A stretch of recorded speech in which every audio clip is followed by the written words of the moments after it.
All right.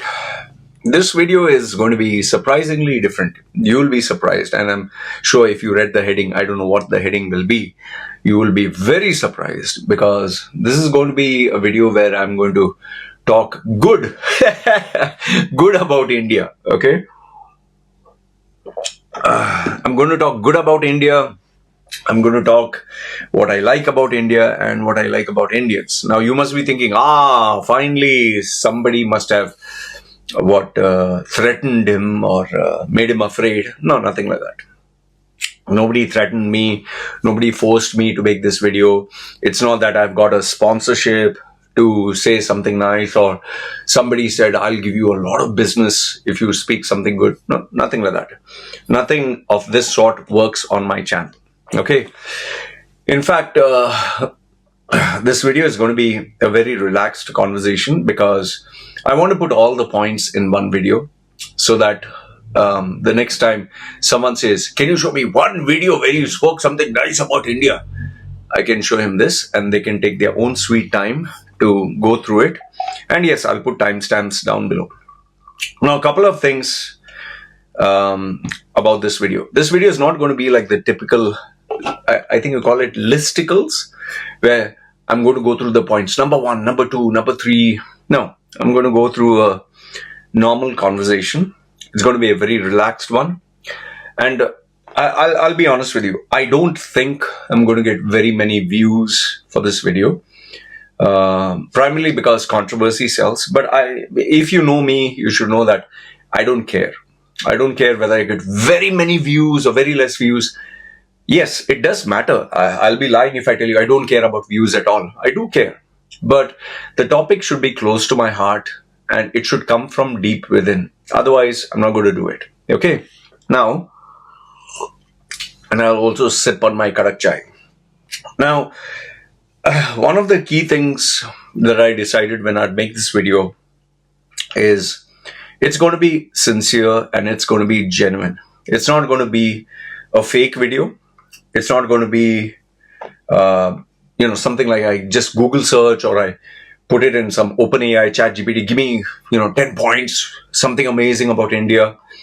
Or I'm going to check some article or Wikipedia. What are the greatest things about India? No.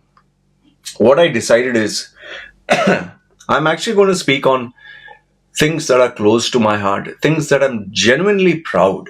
Okay, like if I were to meet someone or talk to someone, is there something I really appreciate about India? So I'm going to give you points which are close to my heart. And this video will be a very honest, very sincere confession about what I love about India, what I like about India, and I'll just go with the flow. I've written down, if you see me looking at the screen, I've written down around 22 points, which is quite a lot actually. I think I took 24 hours to research and find various points. And there are some points which are like, oh, India has an amazing military and all that. And I was like, who the hell cares about military? At least I don't. Okay, some other people. Oh, India has this and that. India has technological prowess and India is going to be the largest GDP this and all that is bullshit. Okay, maybe it's a great achievement, but I don't give a damn about that. I want this video to be sincere. Okay. So I'm going to give you my 22 points, which I felt resonated with me.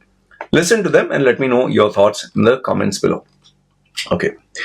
The first thing that I'm really proud about India, the first thing, whenever I talk to anybody, whether it's Indians or foreigners, and they ask me, what are you really proud about India, apart from this kadak chai, which I'm drinking?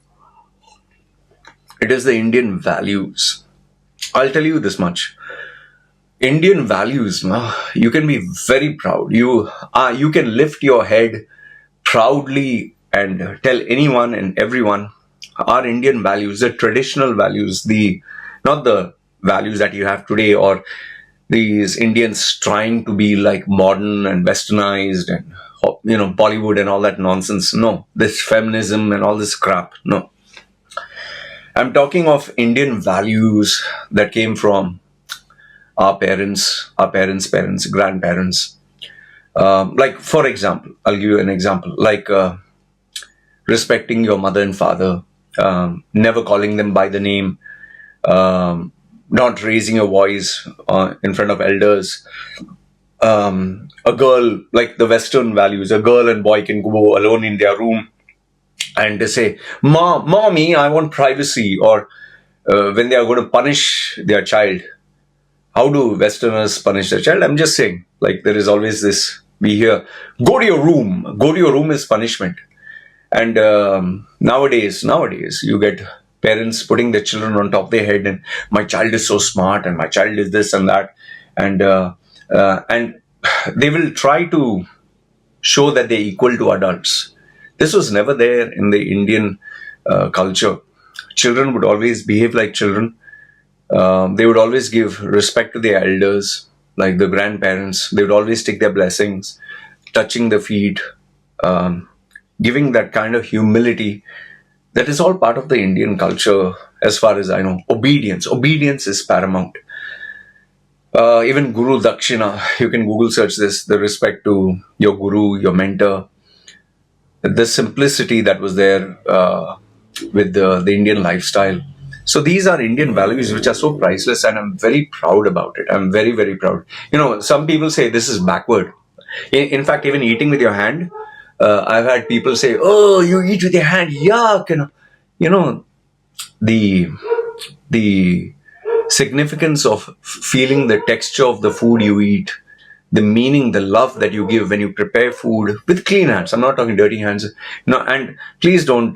For those who are not educated enough, what they show on these videos, Instagram, like they show flies and food which is on the ground and rats in the temple and all that.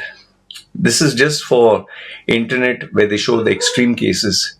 This is not actually how it is. You'll even see people, even in South India today, if you go to India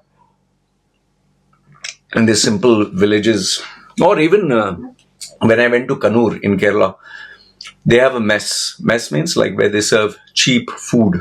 And by cheap, I mean like, I remember I paid 25 or 30 rupees, if I'm not mistaken. This is around 6-7 years ago. And they gave on a banana leaf, they put rice. This was in South India, Kerala. They put rice, steaming hot rice. Like, when he plops it on your plate, the steam, it's like you're getting a steam, and then he'll put different curries, all vegetarian. It was all vegetarian. And it was so fresh. I want you to check the rate, 25 rupees versus $1. It is so affordable and unlimited. You can eat as much as you want, and they give curd, milk. It was so delicious, and they made it affordable for the people. So, the Indian values, I'm very proud about it. I'm very proud of, like, these Westerners say, oh, you're backward. I'm very proud of my backwardness, and I'm very proud of the Indian obedience. With a chappal, with a slipper, parents discipline their children. That fear factor. I'm not talking of abusing a child until blood comes out, like how I was beaten by my parents, but that, when they give with discipline, when they spank you on your butt or lower this thing, they're being strict. It is something I'm really proud of. Okay, so first point is Indian values. The second thing that I'm always proud about where our Indians are concerned, I'm not talking of today's generation, which is self-entitled, and they have been brainwashed to the point where it's sad. But Indians by default are very hardworking individuals. That is why you go to any country abroad and you ask them, what kind of, which nationality workers would you like to employ? And I can assure you this much. They will always bring up Indians. It's like in the United States, if you get Mexicans, they're very hardworking. In the same way, our Indians now, they're very hardworking. I'm not talking of these kamchor. Kamchor means those thieves who don't work and who are lazy. But an Indian who is focused, who wants to take care of his family, wants to take care of his wife and children, they come to work. They really come to work. Yes, they will gossip. Yes, they will be distracted with, their devices if you allow them. But if all that is not there, you tell them to work. Some of the hardest working people are Indians. And in a way, it can be a drawback that even though they are paid for 8 hours, they'll work for 12, 14 hours, 16 hours without asking for more money. But, it's slowly changing. But hardworking people are Indians. Okay, and I've seen this, especially in the Middle East. Most of the companies, they prefer to get an Indian rather than any other nationality. The first preference is always Indians. So that is point number 2. Point number 3. This is very evident with our Indians. They love to save money. They will save money. They will invest money. In fact, even in my WhatsApp groups, you'll always see Indians talk about, okay, I'll invest in stocks, I'll invest in shares, I'll buy property, I'll buy a house, I'll invest in gold. Just like my Thai wife who likes to invest in gold. And Indians, by default, I don't know how it is in their nature, but they always like to invest in something or another. Yeah, gold, they like to show off. I'm rich, so they'll wear gold. And nowadays on Instagram, you'll see people acting like clowns, like putting so much of gold. Like, what the hell are you doing? Not that extreme. I'm talking about where they buy necklaces, where they buy jewelry, and they store it because it's a store of value, so that one day if you need emergency cash, you can sell it. So Indians are very focused on saving, on the future, and they do it with the intention for not only themselves, for their family, their children. So number 3 is Indian save. That is why, people make fun of Indians when they go to bars and pubs. They will take one Coca-Cola and they'll share it with 8 other friends. So they prefer not having those Indians, because Indians are not big spenders on alcohol. But on the other hand, you'll see British or American or Australian, especially British, and they will buy 20 beers, 30 bottles of whiskey, vodka, this, that. They will drink alcohol like water. It's medicine. They will drink so much. Because they don't value savings. They don't value hard-earned money should be saved. An Indian, yes, he's stingy, but he'll always want to save money. Okay, so, and they do it for their family, they do it for their children, they do it for their parents. Okay, and that is why in Gulf countries you'll always see Indians sending money back home, remittance, which is the strongest contingency are Indians. Okay, number 3. Number 4, I can proudly tell you this, that not today's generation, not the feminist, not the young men who are addicted to their smartphones and porn and sleeping around and all that, but Indians generally are very family-centric. Those who have decent upbringing, they'll always take care of their mother and father. They're always worried about their mother and father. They're always thinking of their grandparents. Almost everyone in my family, everyone except me, they're taking care of their parents. They're taking care of the grandparents.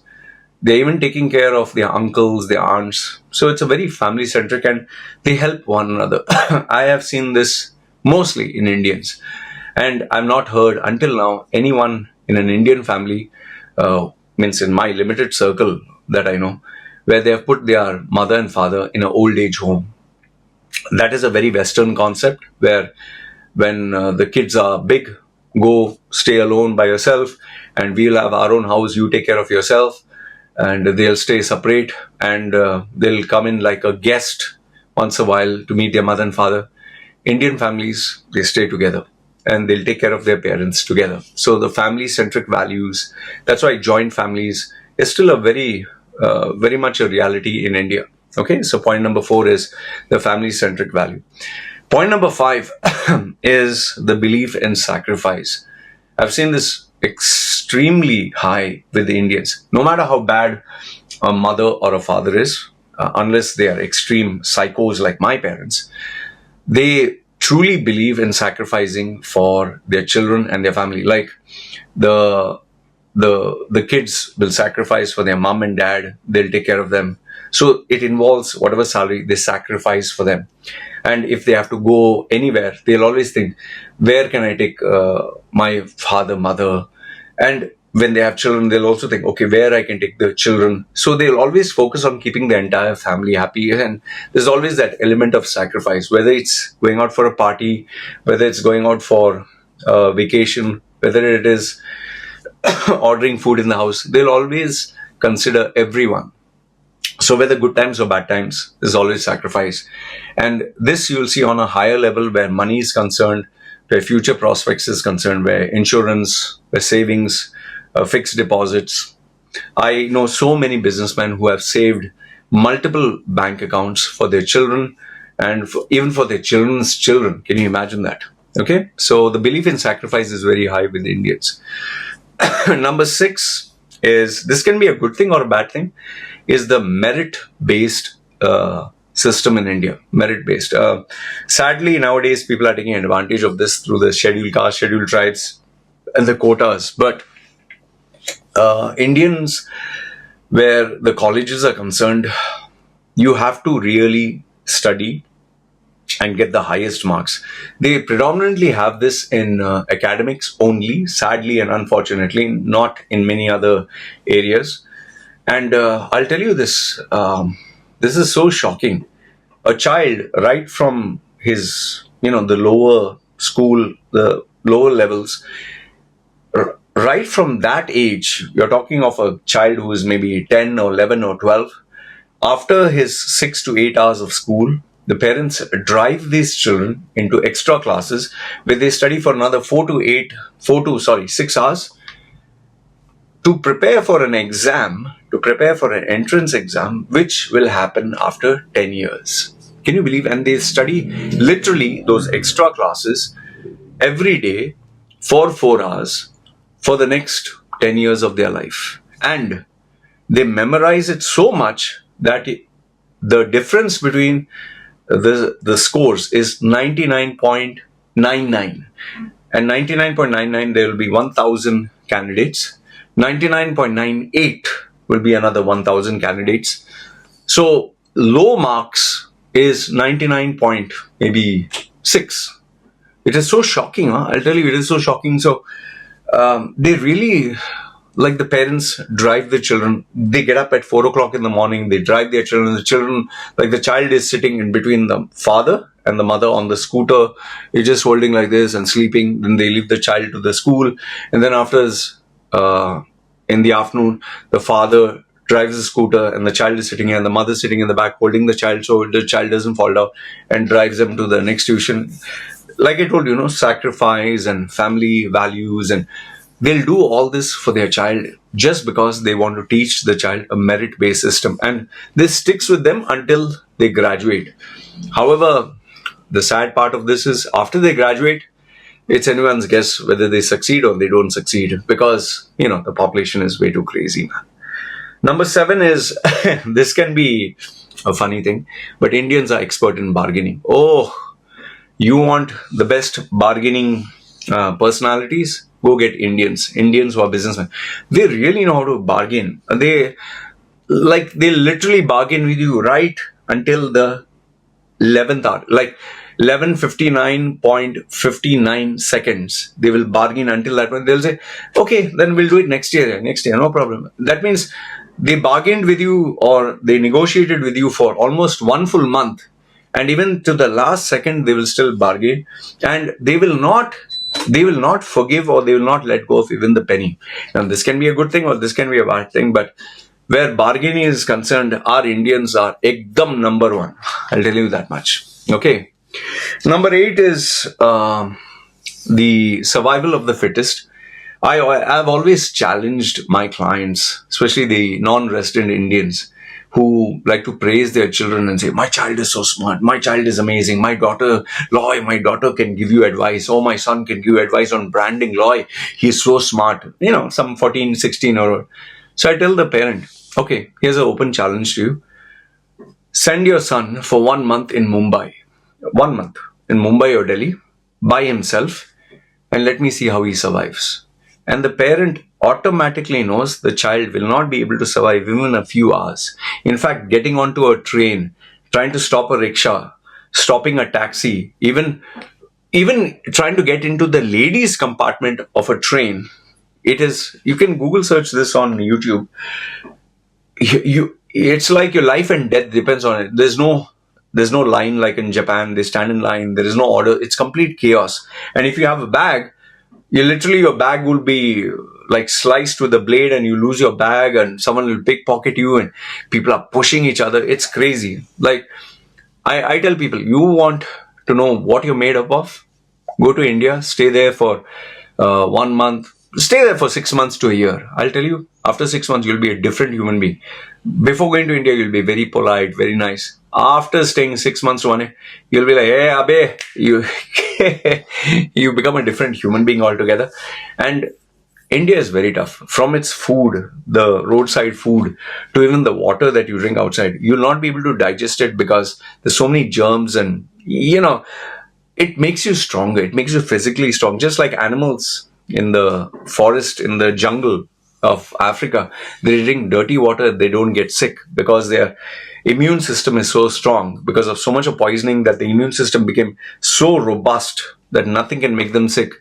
A person in India, you can give them roadside food or even water, tap water, which has germs, and it'll make a foreigner bedridden. They can even die due to diarrhea, but nothing will happen to an Indian because they are born into that environment where resilience, adaptability, being tough is the name of the game. Survival of the fittest, as I call it. Number 9, this once again comes to parenting. The individuals, most of the mothers and fathers, the normal ones, they give birth to their children. Yes, there is always the pressure. I want to have a son so that my name can continue. Daughters are looked down upon, which is very sad. It's an unfortunate thing. But parents generally live for their children. Seriously. There are so many young men and women whom book my services for coaching, consulting. And they tell me, my mom and dad, they saved their property for 30 years, or they had a fixed deposit for 30 years, or all their gold, the property, whatever they had, land and house, they sold it just to send me to United States, just to send me to Canada, just for me to complete my doctorate or engineering in this college. And so the parents literally live for their children. And it's not uncommon that a father and mother will work until the point where they are going to die, just to make sure the child has achieved their dreams and settled down. And they take immense pride in knowing that their child has achieved their dreams.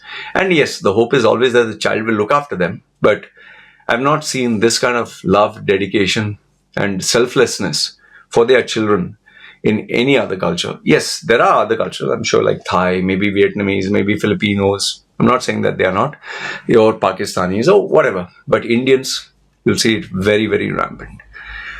Number 10. Oh, yeah, this one every Indian can be proud of. That is the ancient knowledge systems of the Ayurveda, the zero, the decimal place, the advanced mathematical system. In fact, almost every spelling bee contest winner is an Indian in the United States. Almost every math or science quiz and all is always an Indian. You'll see that Indian child with dark glasses, or they're very studious. And the bee competition, when they give these words, sometimes I wonder, like, from what is this word or how does it pronounce? An Indian will always ace it. So this all stems from the ancient knowledge systems that Indians have been exposed to. And I'll tell you this, some of the richest people in the West, some of the most influential, most modern, they still refer Ayurveda, they still refer the ancient sciences or the practices of India. I'm not talking of the cow dung and cow urine nonsense. I'm talking of the actual herbal medicines that come out. Very natural. And I've put this into the next point, which I'll speak about. They always go to India. And that is why you'll always see the people in the West who are so lost, they try to practice meditation. All this comes from India only, Point number 11. Oh, this, you have to be in India to know this. The diversity where food is concerned, where culture is concerned, where languages are concerned, where lifestyle is concerned, where religious beliefs are concerned, where everything. Every part of India is different. You go to Kerala, a Keralite Muslim is different, a Keralite Christian is different, a Keralite Hindu is different. And the same, you can go to Punjab, or you can go to Gujarat, or you can go to Bengal. I mean, you can spend your entire life, you can have 5 generations, but you'll not be able to cover the length and breadth of India. It is so diverse. It's incredible, man. It's incredible. Number 12. This was a point which I was telling you. If you know that, I had to opt for a bariatric surgery to reset my body.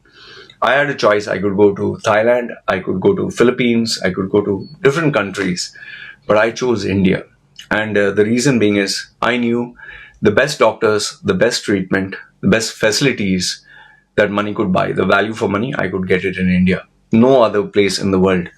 And, I've always stuck with this belief. In fact, very rich people, very rich from, even the Saudi king, the monarch, the UAE rulers, people from the West, they all go to India for the best medical treatment. And if you're talking of nature, natural health, everything from, meditation, Ayurvedic lifestyle, oh, it's unbelievable, man. In fact, Siddha Samadhi, or SSY, Siddha Samadhi Yoga, is practiced, originated from India, but now it's globally all over. So, yeah, they come out with variation like hot yoga, sweat yoga, and all that stuff. That is, okay, commercialization. But I'll tell you, where health is concerned, India is number one. But be careful, because, there also you get a couple of crooks and bad apples. Number 13. This, most of the Indians like to argue with me. Most of the Indians, the NRI, non-resident Indians, when they go abroad, majority of them end up being successful. Our Indians are known for their strong work ethic, for their commitment to their craft, for their focus, for their business acumen. Yeah, people in the West, they don't like the Indian work culture. It's very barbaric, if you actually look at it, very prehistoric, but it's very effective. Yes, I'm not talking of Sundar Pichai and Satya Nadella's very whitewash Western style of leadership. I'm talking of the very traditional, hardcore Indian style. But the problem with this is, if you go to the West with this, you can get jailed for abuse of workers. But the work ethic of Indians who go abroad is unbelievable. That is why you'll always see Indians, they climb up the corporate ladder very, very fast. They're very focused. They'll work 4-5 jobs. They are not looking for a balanced life. They're not looking for rest. They're just looking to achieve, focus their goals, and make life better for them and their family members. Okay. Then number 14, yes, this one everyone says, the number of CEOs who are Indians. I made a list of, I think, some 20 CEOs. Sundar Pichai for Google and Alphabet, Satya Nadella for Microsoft, Neil Mohan for YouTube, Ajay Banga, World Bank Group, Nikesh Arora, Palo Alto Networks, Vivek Sankaran, Albert Sons, George Kurian, CEO of NetApp, Jayshree Ullal, Arista Networks, Santanu Narayan, CEO of Adobe, Arvind Krishna, IBM, Vasant Narasimha, Novartis, Lakshman Narasimha, Starbucks, I think he has been removed, Sanjay Malhotra, CEO of Micron Technology, Vimal Kapoor, Honeywell, Revati Advati, she's in charge of Flex, Neeraj Shah, Wayfair, Leela Nair, CEO of Chanel, Arvind Devgan, he heads Cadence Design System, Ravi Kumar S, CEO of Cognizant, Jay Chaudhary, ZSCALER, then Reshma Keval Ramani is Vertex Pharmaceuticals. And we also have OnlyFans, right? OnlyFans CEO is an Indian, Amra Paligan. Okay, she's also Indian.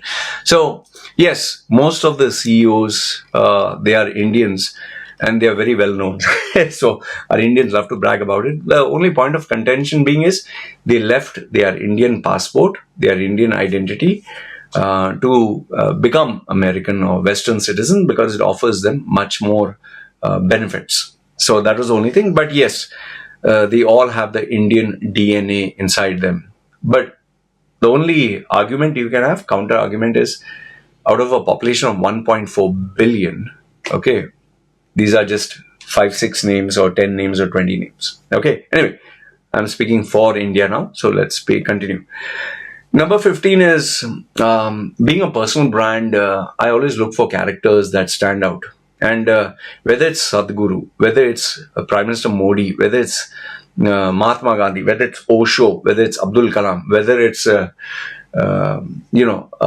actors like Amrish Puri or Amitabh Bachchan, these characters, they stand out, and they are always known as, they'll always be forever known as legends because there's no one like them.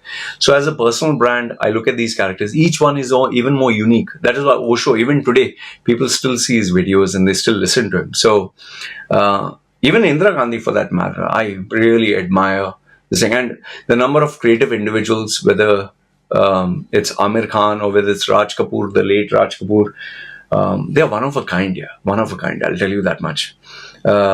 Just think about it. Even comic books like Amar Chitra Katha, I grew up reading them. It's unbelievable. Yeah. So yeah, in terms of personal branding, there are a lot of people who have contributed to India who are not very well known, but they deserve to be given due credit. Like what's his name? Satyagraha is a filmmaker. 1 minute, I'll give filmmaker, Indian, Satya, Satyajit, what's his name? From Calcutta.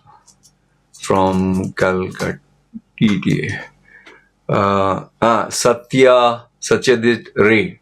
He's another unbelievable personality. So there are a lot of creative individuals that don't get due credit. Even Rabindranath Tagore, I mean, great genius, yeah, if you look at it that way. Then number 16 is the spiritual heritage. We're talking of Hinduism, Buddhism, Jainism, Sikhism that has influenced globally. And I'll tell you, if you really look at the religion in a very deep manner, not on a superficial level, it's unbelievable, yeah. But it's sad that the people who make the loudest noise about this are the biggest troublemakers. The ones who quietly follow it are the ones who do the maximum good. That's why most of the religions have a very bad name, but those who really follow them through actions and less of noise, it's priceless. The Vedas, the Upanishads, okay, they are still studied globally. I'm sorry, I'm not very well versed with this, but I did a little bit of research, and you'd get people from all over the world still wanting to study all this. And by the way, my wife is Buddhist, and Jainism, it seems, is one of the most peaceful religions in the world. I still have to study or know more about it, but I'm telling you, I've never heard anything violent or bad about Jainism. Then number 17 is the technological contributions and innovations. India is still known. Like, for example, Bengala Guru. It was Bangalore before. It's the fastest growing IT hub. The only sad part is the salaries are some of the worst. But Indian scientists, Indian engineers, Indian doctors, they are in demand almost everywhere. And all these global brands, foreign countries, they are seriously looking for Indian engineers, Indian doctors. The only sad part about here is many of them now, to get this, because they know their lives will be better when they go abroad, they adopt fake degrees. But if you keep that aside, I would say that India has the talent pool for some of the best. It's just that they have to still learn in terms of marketing themselves, selling themselves, branding themselves, and the basics of manners and learning how to adapt to the global global environments. Then these rest 4-5 points, I had to do a little bit of research. The literary tradition, that is Mahabharata and Ramayana, I used to love watching the Doordarshan of Ramayana. I used to love watching how they fight with the arrows. It is really a very powerful. If you look at it as a story, if you look at it as a story, it is really unbelievable. Just like the Bible is a great work of literature, the Ramayana and Mahabharata is also. And modern Indian authors, whether it's Rabindranath Tagore, who won the Nobel Peace Prize in Literature, then you have modern writers like Arundhati Roy, but she's involved in all this political nonsense. And then you have Chetan Bhagat. Some of them are very good writers, very, very good writers. I've read some Harvard publications by Indian writers. I can't get their names right now. They are class apart. And okay, keeping the politics aside, what's his name? Shashi Tharoor. His vocabulary is way too high. So there are a lot of wonderful books, wonderful literature that if you really are a person who reads, like there's one book called Jugaad, which I've not read it. There are a couple of Indian authors, which if you really dig deep, some of them are really powerful. Then number 19, you could always say Indians, like, there's this joke that goes, you go anywhere in the world, even on the moon, you'll get an Indian. Okay, you'll get an Indian with a tea shop, like a Malayali, or you'll get this running some business or bargaining or, doing something or another. So Indians are just everywhere. And this is because they're very resilient. They do their best to adapt. Although now, lately, especially in Canada and all that, the number of Punjabis and the number of Indians who have gone, especially in UK and Australia, they have ruined India's name. But Indians, you're talking of 2 generations or 1 generation ago, they really were class apart. They were the creme de la creme, that is why they've succeeded. That is why they've settled down.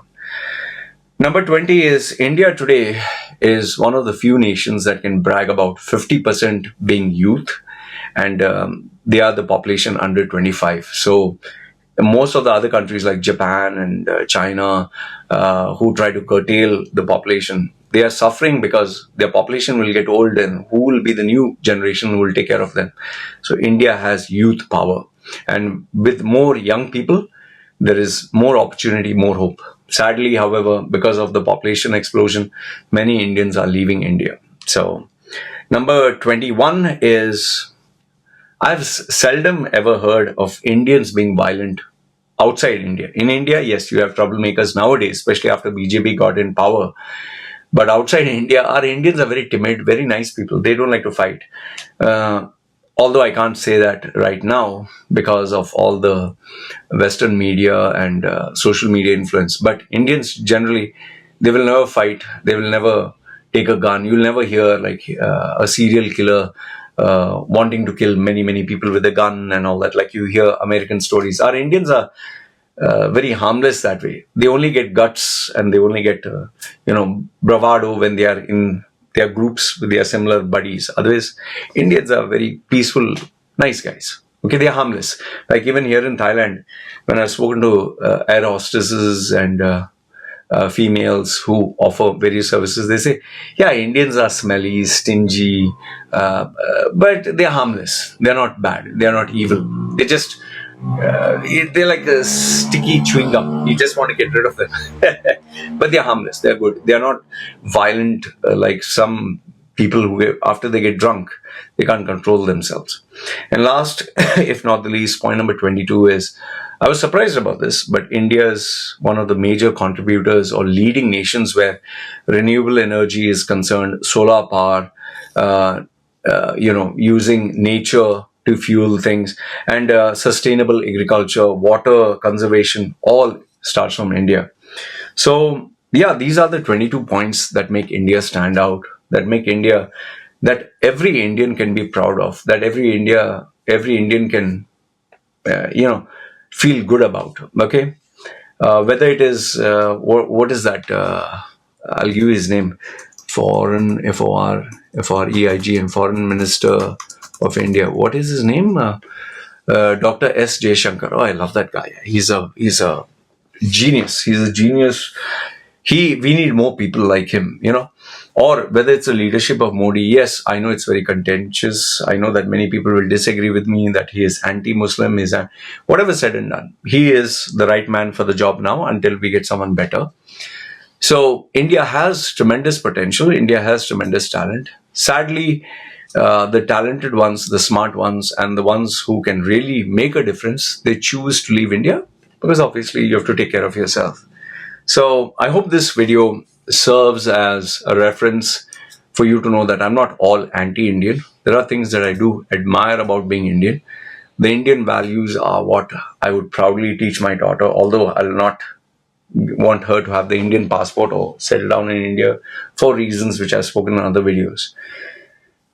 But having said that, I would say that there's a lot of things that we Indians can be proud of. A lot of things. And among the many things, these were my 22 things that I'm really proud of being India, of my Indian roots, of my Indian tradition, and my Indian DNA. Having said that, let me know what are your thoughts. Do you agree, disagree? And if I missed out on anything, feel free, add them down below. And I know you'll be surprised that I made this video. Having said that, let me drink my Indian kadak chai. There's no other chai that is as good as an Indian chai. And I especially miss the masala dosa.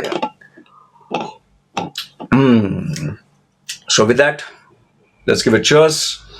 And to all the people who always keep complaining, you never talk anything good of India. Well, here you have a video. But that doesn't mean I'm not going to make the rest of the videos about India. Like I told you, I call a spade a spade. So anyway, you guys take care. It's me signing off.